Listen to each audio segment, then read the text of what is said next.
Oi, se você não me conhece, eu sou a Mari, eu falo de entretenimento aqui no YouTube, falo sobre música, séries, filmes e outros assuntos, e esse é o Mensagem de Iris, que é o quadro que eu tenho aqui no canal pra trazer pra vocês as novidades e informações da série de Percy Jackson, que, como a maioria de vocês já sabe, é uma série pela qual eu estou muito ansiosa, muito animada, e pretendo também cobrir a série toda do começo ao fim. Então, se você também é fã de Percy Jackson, já aproveita, se inscreve no meu canal. Inclusive, eu postei um vídeo relativamente recentemente aqui no canal, onde eu falo tudo que você precisa saber sobre a série de Percy Jackson. Vou deixar esse vídeo linkado aqui do lado. E aí, nesse vídeo, nesse Mensagem de Iris, a gente vai conversar sobre as novidades que foram reveladas na Comic Con em Nova York. Então, nesse último final de semana, aconteceu a Comic Con em Nova York. E aí foi uma Comic Con um pouquinho diferente do que a gente tá acostumado, porque não teve a presença de atores, né? Porque a greve dos atores nos Estados Unidos, em Hollywood, ainda está acontecendo. A gente teve um acordo em relação à greve dos roteiristas, então os roteiristas já voltaram a trabalhar, mas os atores ainda estão em greve. O sindicato dos atores ainda está negociando com os streamings,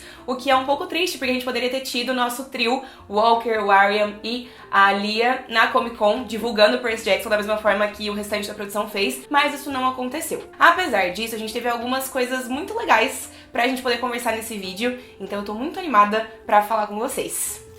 Então ontem, dia 15 de outubro, a gente teve várias pessoas da produção de Percy Jackson presentes na Comic Con e a Disney organizou ali um painel da série. E aí a gente teve três momentos, três frentes acontecendo que são muito legais e muito animadoras. A gente teve essa parte da produção da série respondendo perguntas, tanto da pessoa que tava ali conduzindo o painel, quanto também algumas perguntas de fãs. A gente teve novas imagens da série sendo exibidas e a gente teve também cenas da série de Percy Jackson sendo exibidas com exclusividade pro público do painel. Vamos começar então falando sobre as perguntas. Primeiro eu queria dizer pra vocês quem estava presente no painel, né? Então quem participou do painel foi o Jonathan E. Stieberg, que é o showrunner, que é produtor e que também é roteirista da série. O Dan Schotz também estava lá, que é produtor executivo. A gente teve também o James Bobbin, que dirigiu os 2 primeiros episódios da série de Percy Jackson. A gente teve o Dan Hanna e o Eric Henry e o Jeff White, que são da parte visual da série. Então o Dan faz parte do design de produção, enquanto os outros dois fazem parte da equipe de efeitos visuais. E a gente teve a Tish Monaghan, que faz parte do design de costume, né? Então, tanto da parte de roupa,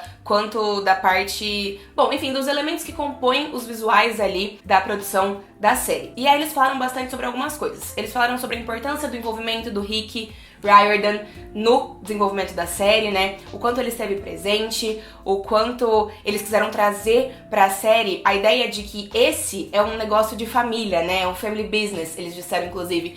Porque o Rick criou os livros, ele escreveu os livros como um presente pro seu filho, e aí isso se potencializou, mas ele segue muito envolvido na produção da série, e a Beck, que é a esposa dele, também está envolvida como produtora executiva ao lado dele, então eles queriam criar um ambiente ali que fosse um ambiente bastante familiar. Eles também falaram sobre a responsabilidade que eles sentem que tem com os fãs, porque eles querem entregar uma adaptação digna pra gente, então eles falaram que eles trabalharam muito pra entregar o que a gente espera, mas também novidades que ainda assim sejam consistentes com a história do livro, né, do Ladrão de Raios especificamente, e eu entendo que isso é algo que vai continuar acontecendo para as próximas temporadas também. Eles também falaram sobre a sorte que eles tiveram de encontrar os atores certos para interpretar o trio. Eles falaram que quando o Walker Scobell entrou na sala e começou a fazer o seu teste, na sala não, porque eu acho que o teste ainda foi... A parte de casting foi virtual, né? Pelo menos a maior parte do casting de Percy Jackson acabou sendo virtual por conta da pandemia. Mas eles disseram que assim que eles ouviram o Walker falar, eles já tinham certeza que ele era a criança certa pra interpretar esse personagem, e que eles tiveram essa sensação também com o Arian e com a Alia, e algo que era muito importante pra eles era que os três se dessem muito bem na vida real, porque se tudo der certo, eles vão estar nessa jornada de interpretar esses personagens, de conviver, de trabalhar juntos por muitos anos. Então eles precisavam se dar bem, e que isso aconteceu com bastante facilidade, que eles têm bastante química, e que durante todo o tempo de gravação eles estavam ali se divertindo e felizes por estar trabalhando uns com os outros, né? Outro tópico que foi discutido também, atrelado ainda a elenco, foi a escolha dos outros atores e de como eles precisavam escolher pessoas para interpretar os adultos da série que se relacionassem muito bem com as crianças, porque eles teriam que ser uma espécie espécie de mentores ali para as crianças no set de filmagens o tempo todo, né? Eles também falaram sobre o quão triste foi a morte do Lance Reddick, que ele tava muito feliz em interpretar o Zeus, que ele era a pessoa certa para esse personagem, que todos eles gostavam muito dele e que essa vai ser uma das últimas vezes que a gente vai poder ver o Lance atuando, né? Infelizmente ele faleceu e, óbvio, foi de uma forma inesperada. Já quando o assunto são questões mais técnicas, visuais, eles falaram sobre a construção do acampamento Meio Sangue, como foi criar esse lugar que deveria ser aconchegante, deveria fazer jus ao lugar que o Rick escreveu nos livros, né? Eles falaram também sobre a busca, o quão difícil foi a busca pelo tom certo de laranja pra camiseta do acampamento Meio Sangue. Então, foi um processo pra algo que é super pequeno na história, mas ainda assim é muito importante. Então, eles levaram tão a sério isso, que só me deixa cada vez mais segura de que a série, com certeza, vai ser muito detalhista e vai ser muito incrível porque eles estão de fato preocupados com os detalhes, né? Eles também comentaram sobre o uso da tecnologia de filmagem da série. Então, eles usam uma tecnologia que se chama The Volume, que foi usada pra Star Wars, né, pra The Mandalorian primeiramente e depois pra outras coisas da Disney também. E essa tecnologia faz com que o uso de telas verdes não seja necessário, né? Então, eles estavam sempre gravando com essa tecnologia que permite que os atores estejam ali presentes e observando a ideia, mais ou menos o que vai ser a pós-produção já atrás deles, né? Eles também falaram sobre a construção de algumas criaturas para essa primeira temporada, como a Quimera e o Minotauro, e responderam perguntas mais gerais de fãs, que não trouxeram nada de novo pra gente, então não preciso ficar aqui contando pra vocês o que foi que eles disseram, né? A gente também teve mais pro final do painel a presença do Rick e da Beck. Então eles entraram no painel pra anunciar o terceiro e último sneak peek da noite. Mas já a gente conversa sobre as cenas que foram liberadas.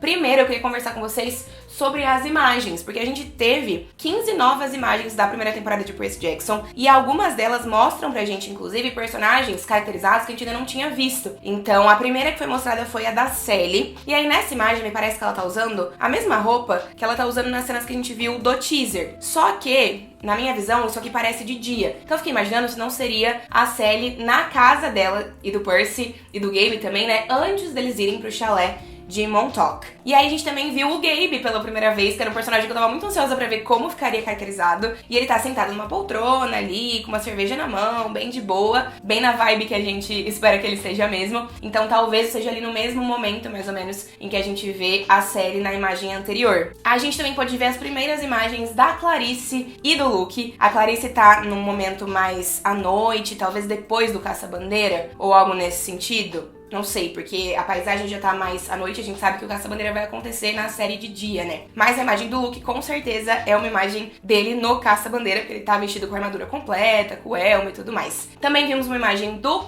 Kiron, não sei como é que vocês preferem que eu chame, digam pra mim nos comentários. E aí ele tá provavelmente na frente do Met, né, na frente do Metropolitan Museum of Art, ainda como o Sr. Brunner e não como o Centauro que a gente vê ele se tornando depois, né? Se tornando não, mas se mostrando depois quando eles estão no acampamento. Vimos também a primeira imagem do Jason Mantzoukas como Dionísio, ele tá perfeito, com certeza ele tá ali no acampamento, né, porque dá pra ver atrás das árvores, dá pra ver uma camisetinha laranja bem no fundinho, então com certeza ele tá ali dentro do acampamento. Tivemos uma imagem em alta qualidade também da Senhora Dodds, da Megan Mullally como Senhora Dodds, a gente já tinha visto mais ou menos um frame disso, então não é uma grande novidade, né. Tivemos uma nova imagem da Medusa, e essa sim é novidade, porque ela tá ali com um chapéu que tampa os cabelos de cobra, de uma forma meio misteriosa. A gente não tinha visto um frame desse, assim, em relação a ela, né? Só tinha um framezinho que aparecia ela olhando pra trás, eu acho, mas ela não tava caracterizada dessa maneira. Vimos a Echidna, também não de uma forma muito nova, né? A gente já tinha visto algumas cenas dela nesse mesmo contexto, ali no arco de St. Louis. Vimos também Zeus e Poseidon, no que me parece a mesma cena, provavelmente no final da temporada, quando eles estão ali no Olimpo e o Percy vem devolver o raio mestre de Zeus, é o que eu imagino, né? A gente viu o Lance Reddick como Zeus e o Toby Stephens como Poseidon, eles estão incríveis, meu Deus, eles estão incríveis. Também tivemos uma imagem de Hades, e aí eu gostei muito, porque a gente tinha visto um frame muito rápido dele no teaser, no mundo inferior, mas ele aparecia assim, ó, pequenininho. Então é a primeira vez que a gente consegue ver esse personagem caracterizado também. Tivemos uma imagem de Ares, ainda falando de deuses, né, mas a de Ares também não é novidade, porque tinha aparecido no teaser. E aí uma imagem que me chamou muita atenção é a imagem de Hermes, porque a gente não sabia em que momento Hermes apareceria. Hermes e Hefesto são deuses que não aparecem no primeiro livro, mas que vão aparecer na pré-temporada da série. Então a gente tem se perguntado como, né? como eles vão aparecer. E aí temos então uma imagem de Lin-Manuel Miranda caracterizado como Hermes, e embaixo, se a gente observar, tem aquelas coisinhas que a gente usa em jogos. Então eu imagino que ele esteja aqui nesse momento num cassino. Qual é o cassino que aparece na história de Percy Jackson na primeira temporada? O Cassino Lotus. Então eu tenho uma nova teoria de que Hermes vai aparecer nesse contexto e que Hermes talvez seja a pessoa responsável por quebrar ali o feitiço que tá acontecendo, né, com o Percy, com a Annabeth e com Grover, e assim fazer os três voltarem a seguir viagem. E aí, falando de Hefesto, a imagem que a gente viu dele é uma imagem meio neutra, mas me deu a impressão de que ele estaria, então, no mesmo lugar, ali no parque aquático, em que o Percy e a Annabeth acabam entrando numa situação constrangedora pra recuperar o escudo de Ares, né? Então isso é uma armadilha de Hefesto para pegar Ares e Afrodite juntos, mas no livro o Hefesto não aparece. E aí talvez ele apareça aqui, acho que seria muito legal e faria total sentido. Essas foram as imagens novas que a gente teve de Percy Jackson. Falando sobre deuses, eu vou deixar linkado aqui do lado também um vídeo onde eu falo sobre a escalação dos atores pra fazer os personagens Hefesto e Hades, que é um vídeo que poucas pessoas viram aqui no canal, mas conta um pouquinho mais da carreira desses atores, então talvez seja interessante pra vocês. Vamos conversar agora sobre as cenas que foram exibidas na Comic Con, no painel. Então assim, o painel ele foi transmitido online, eu pude assistir, quem tava ali de olho nas redes sociais também podia assistir, mas cada vez que as cenas eram mostradas, a transmissão era cortada e a gente não conseguia nem ouvir o que estava acontecendo lá na hora. O que acontece? Os fãs que estavam ali presentes, eles eram proibidos de gravar, mas era uma proibição na fala, né? O que fez com que, claro, algumas pessoas gravassem de forma escondida. Neste canal não trabalhamos com vazamentos, então não vou mostrar pra vocês essas imagens, apesar de elas estarem já circulando na internet, porque eu, primeiro, prezo muito pela minha relação com a Disney, né? Então espero que essa relação só se fortaleça e eu simplesmente não falo sobre coisas que estão vazadas, que não foram oficialmente lançadas aqui ainda. Quer dizer, nesse caso eu vou falar um pouco sobre elas, mas porque elas já foram mostradas pro público, só que eu não vou trazer essas imagens pra vocês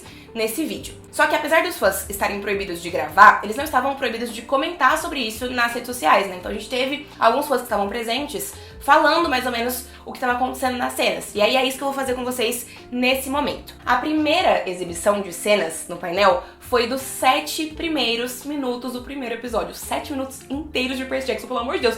Que mundo cruel que a gente vive, em que isso ainda não está em alta qualidade no YouTube da Disney. Me diz aí. Enfim, nesse início de episódio de série também, os fãs disseram que a gente tem a narração do Percy, a narração que a gente vê ele fazendo já no primeiro capítulo do primeiro livro, que isso tá presente na íntegra no primeiro episódio da série. A gente também vê o Percy na segunda série, então a gente vê uma versão mais novinha do Percy. E aí quem interpreta o Percy mais novinho é o Azrael Dallman, que parece muito Walker Scobell, foi uma ótima escalação. E aí, aparentemente, tem também um easter egg do Blackjack já aparecendo no início da série. Pelo amor de Deus, o que é isso? Entendeu? O que é isso? E aí a gente vai ver, nesse início também de episódio, a amizade do Percy com Grover. Começando não, né? Ele falando um pouquinho sobre a amizade dele com Grover. E, aparentemente, eles se tornaram próximos por conta das cartas do jogo de mitomagia, o que é muito legal, né? E aí também, nesse início de episódio, aparece toda a sequência, quase toda a sequência do MET, né? Do Metropolitan Museum of Art. Então a gente vai ver o Percy indo visitar o museu com a escola, com o Quirrell, com os colegas, e aí vai aparecer a Senhora Dodds, a Nancy, o Quirrell. Nesse momento disseram também que tem um flashback do Percy com a Sally, falando sobre como ele foi, como ele recebeu o nome de Perseus por conta do herói Perseus da mitologia, enquanto eles observam a estátua de Perseus. E aí também veremos o Quirrell dando a contracorrente pro Percy ali no museu. E esse início do episódio, esses primeiros 7 minutos, acabaram com a Nancy caindo na fonte, por conta da raiva ali do Percy. Então tudo isso tá nos primeiros 7 minutos da série. E eu estou muito animada pra assistir isso, pelo amor de Deus. O segundo sneak peek que foi exibido na Comic Con foi uma cena que envolve o Minotauro. Então a gente vai ver nessa segunda cena que foi mostrada ontem o Grover, o Percy e a Sally no carro rumo ao acampamento. E ali o Grover tá contando pro Percy um pouco sobre a verdade, né? Que ele é um sátiro, que ele era o protetor do Percy e que a Sally sabia de algumas coisas, enfim, eles estão ali nessa discussão, quando o Minotauro aparece e acaba eventualmente atacando o carro deles, e ele está assim usando cueca tal qual é descrito no livro Ladrão de Raios. Por fim, então o Rick e a Beck, eles entraram pra anunciar um último sneak peek pra encerrar o painel, né? E esse último sneak peek, essa última cena, foi a cena do caça-bandeira. O que as pessoas que estavam presentes disseram foi que deu pra ver o time azul ganhando ali o caça-bandeira, o Percy sendo atacado pela Clarice, e aí eu vi muitos elogios de todo mundo à interpretação da Dior. E aí esse sneak peek ele acaba com a Annabeth tirando o boné da invisibilidade e dizendo que ela tava ali o tempo todo assistindo o que tava acontecendo. E aí o Percy fica meio puto com ela, aparentemente, né? Como assim você não me ajudou? E ela joga ele na água. E é quando ele começa a se curar. O sneak peek acaba mais ou menos nesse momento, mas imagina-se não, né? Entende-se que logo depois disso vem então a reclamação de Percy como filho de Poseidon. E aí é muito legal pensar que a Annabeth joga o Percy na água porque ela já tá desconfiada de que ele seja filho de Poseidon e o herói da profecia, né? Então tudo isso aqui foi exibido na Comic Con ontem. Eu tô assim, completamente nervosa e animada pra assistir as atuações, especialmente do Walker Scobell e da Lia Savage-Jeffries, mas de todo o elenco, óbvio, é que esses dois vão dar vida a dois dos meus personagens favoritos de todos os tempos.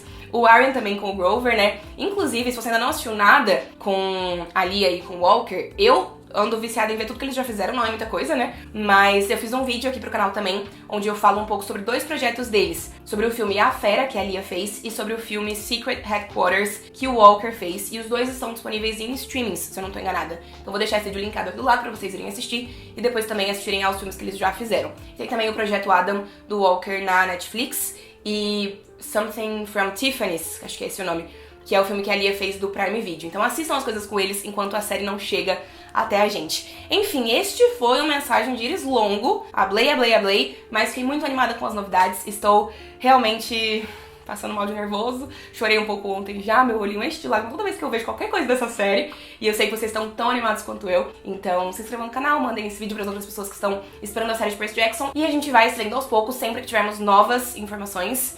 E também vamos nos ver no dia 20 de dezembro, a partir do dia 20 de dezembro, pra comentar cada um dos 8 episódios da pré-temporada de Percy Jackson. É isso que eu tinha pra compartilhar com vocês hoje. Obrigada por terem me assistido, deixem um joinha. Me contem o que vocês acharam das imagens novas, de tudo que eu falei nesse vídeo.